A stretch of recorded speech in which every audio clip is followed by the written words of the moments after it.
The strategy shifts, and the assumption is that your current teams can just pivot with it, and it's just not. I like that. And I'm thinking now, we talked about before we started streaming, European and US, right? Americans. If we look at the companies at the same stages, in Europe, it's like a team of 50. In the US, it can be a team of 120 people, right? At the same stage, it's just different environment for growth and for investment and for funding and for doing marketing and sales as well.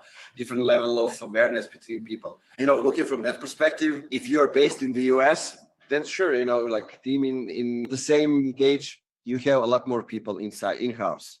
Right. In the US, it's a lot more segmented team. You have specialized roles. In the Europe, if you look at it, it's like, more generalist inside the team. And in one way, that's good. On the other way, it's an obstacle if you want to do specific things. Yeah, I think that, to your point earlier, that's why the fractional roles are becoming more popular, because a lot of times, a company they want to like maybe even test a new go-to-market, right? So instead of trying to go out and recruit an entirely new employee and a new vision and a new thing, like they'll come in and they'll say, hey, like we're thinking of looking at a product-led go-to-market. You're a product-led fractional CMO. You're a product-led CRO, right? Come in, roll this out. You have 6 months, this amount of budget, and that prove the use case and whether we can become a product-led team, and then we can expand from there. Because what it allows you to do, and what the fractional roles allow you to do, is fail fast, right? And it also gives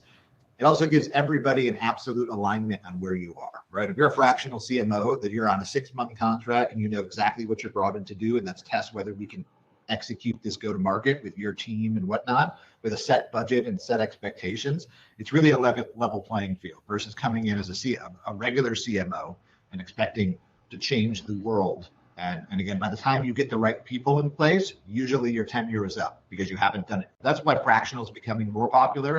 And for those fractional leaders out there, CMOs, CROs, VPs of sales, et cetera, make sure you start marketing yourself as a fractional specialist in either 1, 2, or X go-to-markets, right? If you start attaching yourself with different motions, then you'll become that much more attractive to companies.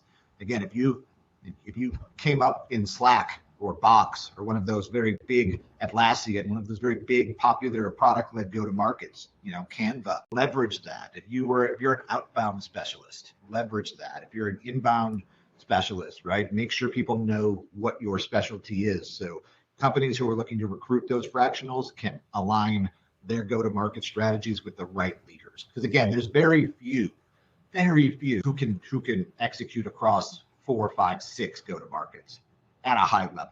Again, most people can play, but really being a master of your trade, right, requires very specific skill set of tools that's built up over